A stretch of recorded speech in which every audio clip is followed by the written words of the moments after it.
Hello, hello, hello, ladies. Welcome to Real Conversations with Felicia Michelle. I hope I'm not too loud because my ears are clogged up. So, here we go.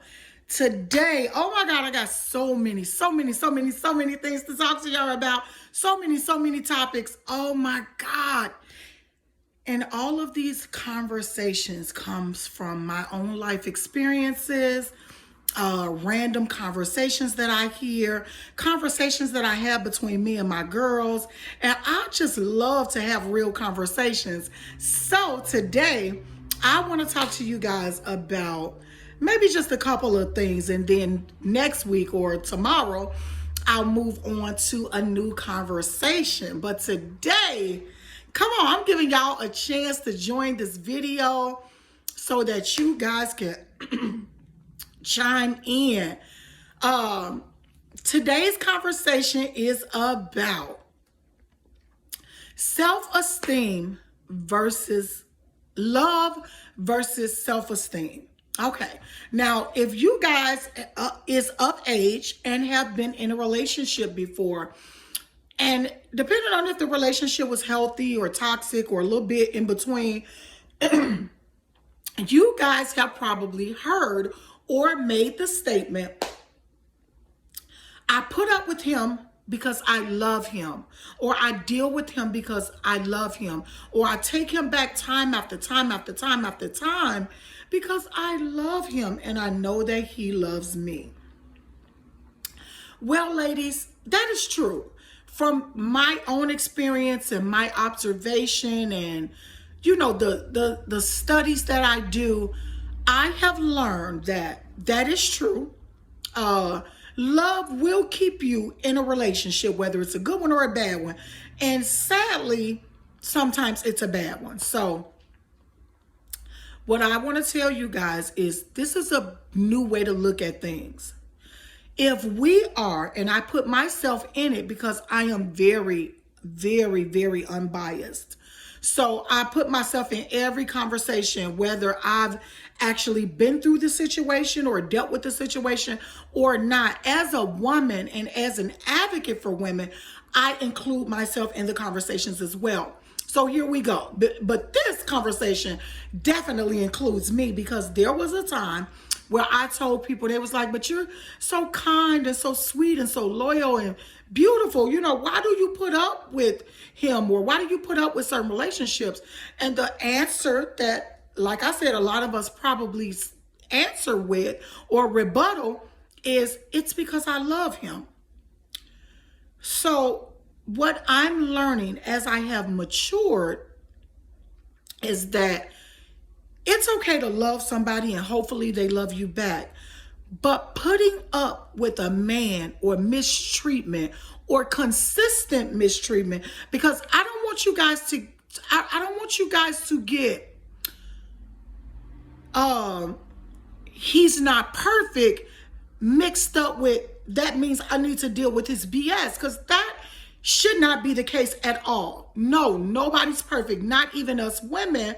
But that is no excuse why we should constantly put up with mistreatment, disrespect, being cheated on, being abused physically, mentally, or sexually, whatever the case may be. Him not being perfect or me and not being perfect is no excuse to put up with such things. Now, should we leave somebody, the first thing they do, oh my God, I'm leaving you, I'm putting you out my house, or we're going to separate, or I'm divorcing you. Should we do that after one thing that they do? Of course not. But to put up with consistent crap and mistreatment should be a no-no, okay? I love you women. As an advocate for women, I love you guys, and I always have your best interests at heart, because I know how it feels to be hurt. I know how it feels to be misguided, strung along, manipulated, mistreated. I know how all of those feelings of emotions feel. So I'm trying to encourage women to not endure such things. So back to the self-esteem. This is what I've learned. Had I had self-esteem, whether it was instilled in me or I created it myself. Had I had self-esteem, high standards and confidence, there are certain things that we just won't put up with. Again, should we leave them after the first thing they do? Of course not.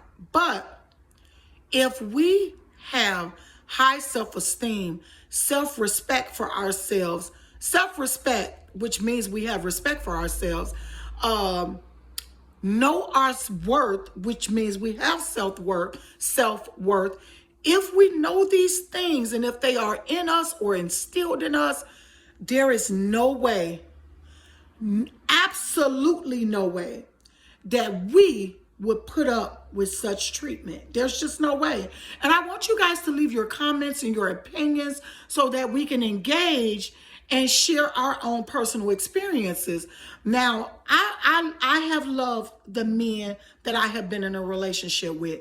I've always had these long-term relationships that never end in marriage. So I've had 4 good long-term relationships, and all of them was not toxic, but for those, or the 1 or 2 that was, had I had self-esteem and knew my worth as a woman, as a queen, as a child of God, there is no way, absolutely no way, that I would have tolerated mistreatment.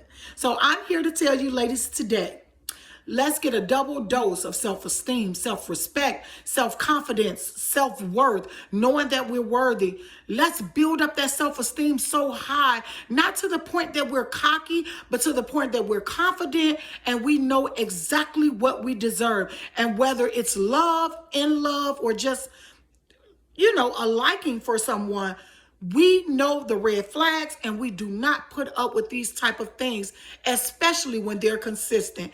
The statement is true. Yes, people do change in their own time and on their own terms. So when people show you who they are, please believe them.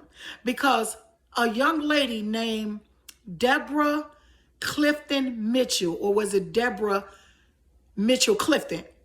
She said the most profound words to me.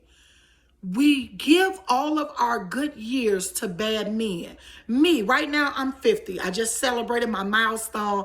I am so grateful for it and so happy, especially for my growth. When she told me that, it resonated with me because I gave all of my 20s and 30s to a bad man and a bad relationship. Had I got out of that relationship maybe after the first 2-3 years versus waiting 11-12 years, there is no telling what or who God had for me. Now, I believe I'm still beautiful. My spirit, soul, personality, and character has not changed. And I want a man who loves me for those reasons. But am I as young, vibrant, and sexy as I used to be? No, I am not. But I am still beautiful. And because of all of my attributes, I will never, ever settle again. And you shouldn't either. Oh my God. So again, this is Real Conversations with Felicia Michelle. Thank you for joining. I am more than a mentor. I am a mental health coach. I am an author of a book, a 5-star book, actually, Struggle, Trauma, Nor Bad Choices Stop Me. Oh my God, I wear many hats. And please, please, please leave respectful comments in the comment area and I will respond. Mwah, mwah, mwah. I love you guys so much, and I'm always wishing you well. Take back your power, sis.